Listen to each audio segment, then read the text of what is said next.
उसकी वर्णन किसलिए क्यों नहीं किया जा सकता है?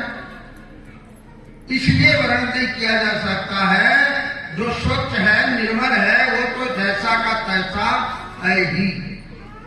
लेकिन जो विकारों में पड़ गया है, उस विकारों से अलग करूं। एक मैं छोटा सा पद कहूं, शायद आप लोग सुने भी होंगे, और थोड़ी सी धर्म चर्चा करूं। पहले मेरे को वो पद कहना चाहिए था, लेकिन वो थोड़ी सी बाड़ी आगे बढ़ गई। किसी कवि का उद्गार है, गोखरी गुरुदेव काले नाम तू, गोखरी गुरुदेव काले नाम तू, छोड़कर दुनिया के सारे काम तू, छोड़कर दुनिया के सारे काम तू, अपने तन को स्वस्थ कर आसन जमा, आसन जमा, अपने तन को स्वस्थ कर आसन जमा, आसन जमा, मन की चंचलता को प्यारे थाम तू, मन की चंचलता को प्यारे थाम तू,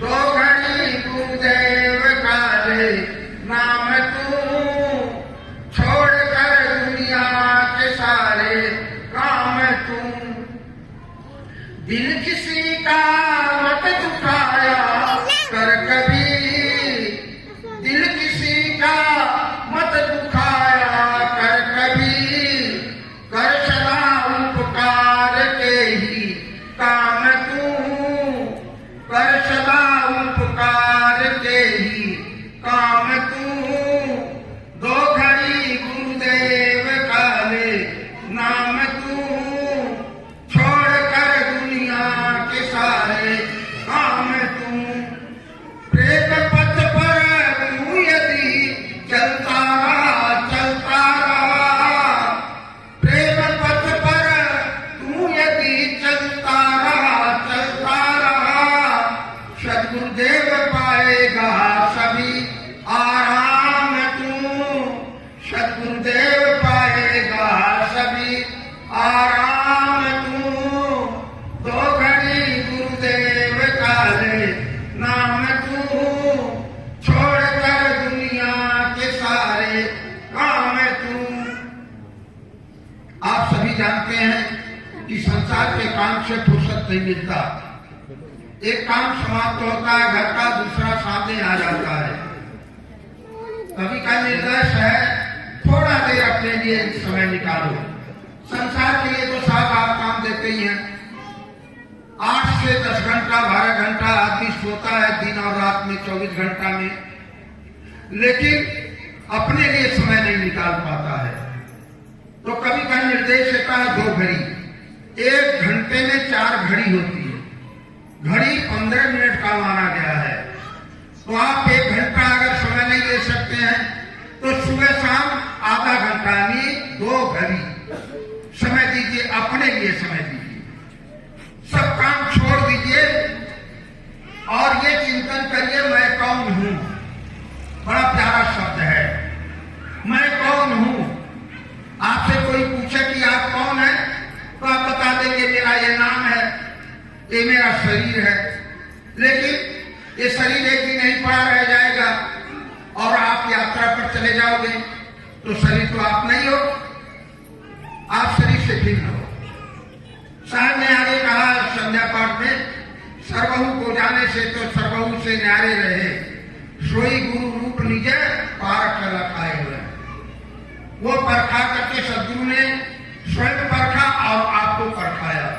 संत गुरुजनों ने स्वयं परखा और आपको परखाने के लिए कोशिश किया। भरसक प्रयत्न उनका जीवन भर यही था कि आदमी किसी भी तरीके से स्वयं को जान ले, क्योंकि स्वयं के जानते ही आदमी के धीरे धीरे विकार मिटना शुरू हो जाता है, और बिना स्वयं के जाने विकार मिटता नहीं है, बल्कि और ज्यादा हो जाता है। जितना विकार बढ़ेगा उतना ही आप संसार में लीन होते जाएंगे, और जितना ही विकार कम होते जाएगा उतना ही आप संसार से उपराम हो संसार छूटेगा नहीं। संसार का मतलब तो शरीर से है, तो शरीर छोड़ के कहां जाओगे? जहां जाओगे शरीर आपके साथ रहेगा। ये शरीर साधन का धाम है।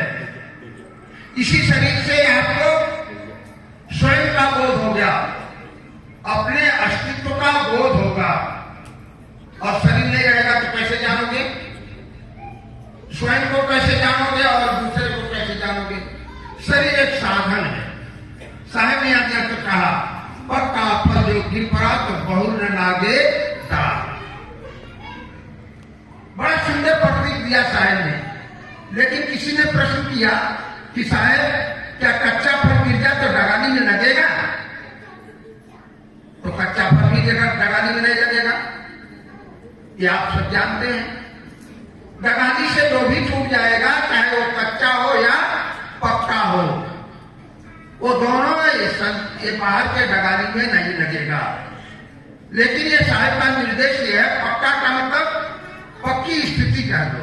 दया, क्षमा, सत्य, धीरज, विचार, विवेक, वैराग्य, गुरु भक्ति, ये आ जाए आपको। विजय के अंत में क्या कहा?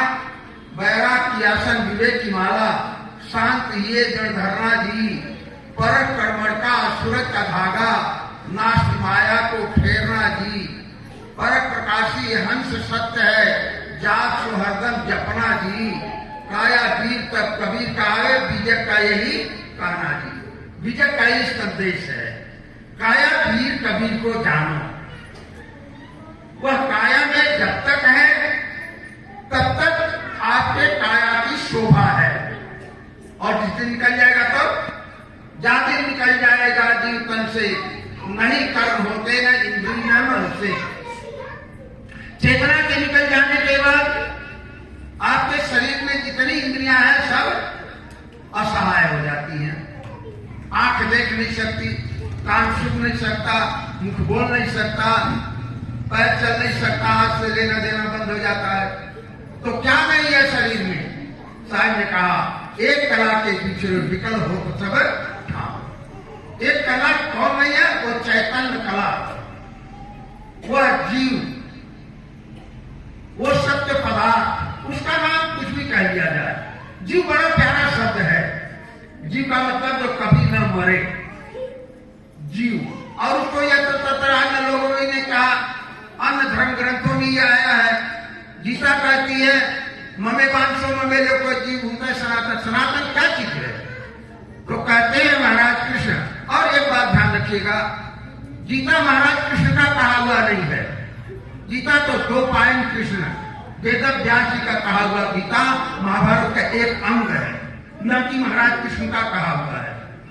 महाराज कृष्ण गीता को उनके नाम से मढ़ दिया गया है, लेकिन महाराज वेद व्यास जी का कहा वह गीता है जो महाभारत में एक अंग है, एक पर्व है, एक प्रकरण है। और उनका भी 2 पायन कृष्ण कहते थे। शायद आप लोग ग्रंथों में सुने और पढ़े होंगे कि नहीं। तो महाराज वेद व्यास जी का दूसरा नाम 2 पायन कृष्ण भी कहा जाता है। तो ये महाराज कृष्ण द्वारकावासी कृष्ण जो थे, उनका कहा हुआ गीता नहीं है, लेकिन उन्होंने संदेश दिया अपने ढंग से। तो उन्होंने क्या कहा? ममे 500 ममे लोग जीव भूते सनातन। सनातन क्या चीज है? तो जीव ही सनातन है, और कोई परमात्मा, कोई ब्रह्म सनातन नहीं। क्योंकि जो प्रत्यक्ष है उसके अलावा सनातन क्या होगा? जिसको आप देखे नहीं, केवल मात्र सुनते हैं, उसको सनातन लोगों ने मान लिया, सदा मान लिया, उसका नाश नहीं होता है। साहिब ने कहा मात्र सिर सिरंगी किछहू नहीं वाके, पूछ कहां में पावे? जिसका सिर नहीं है, धड़ नहीं है, उसको पूछ कहां से होगा? आप खुद सोचिए, जिस ब्रह्म को, जिस परमात्मा को सिर नहीं है और धड़ नहीं है, उसका पूछ कैसे पाओगे? तो साफ कह दिया धर्मशास्त्रों में, लेकिन कम कहा। कभी साहब तो अपनी वाणी में पूरे के पूरे वाणी में कहा कि जीव ही सत्य है, उस जीव को जानने की कोशिश करो। साथी प्रण में आपने कहा, जो जाना जग जीवना, जो जाना सो जीव। पानी पचा हुआ अपना, तो पानी मांगे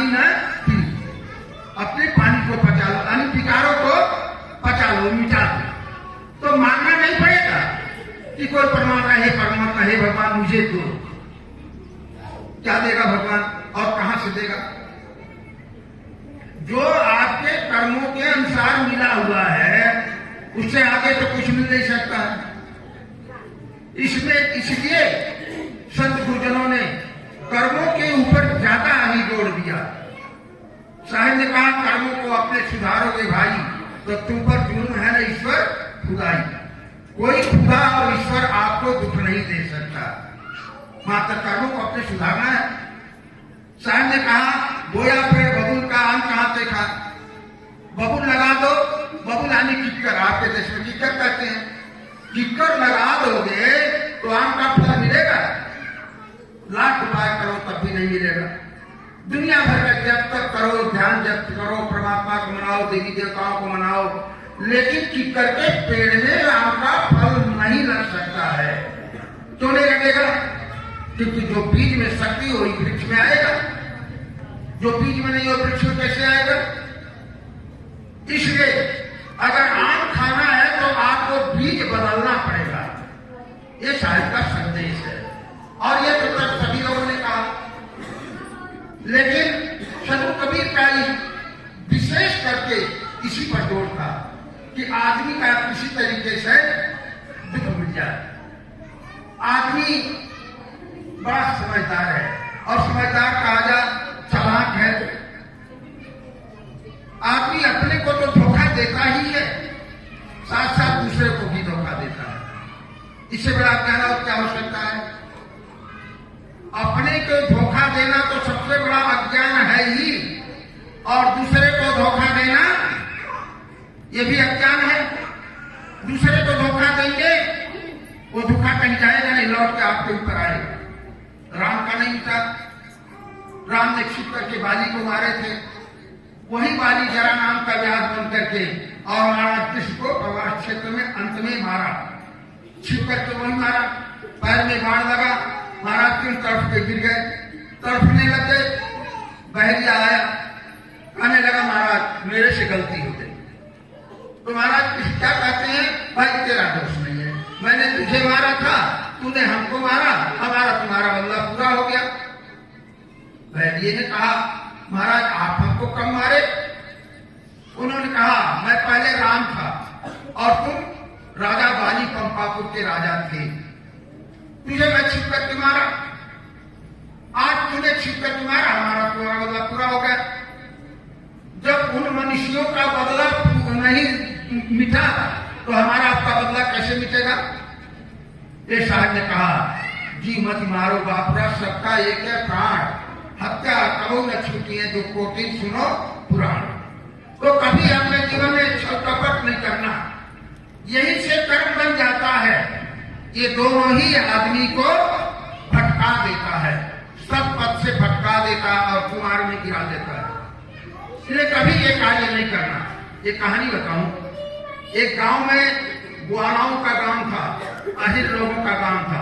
तो अहिर लोग पहले गौ भैंस पालते थे, दूध शहर में बेचते थे और उससे अपना जीविका चलाते थे, परिवार का भरण पोषण करते थे। एक माँ रोजाना दूध बेचने जाती थी, उसके गांव और शहर के बीच में एक छोटी सी नदी थी, नदी को पार करके जाना पड़ता था।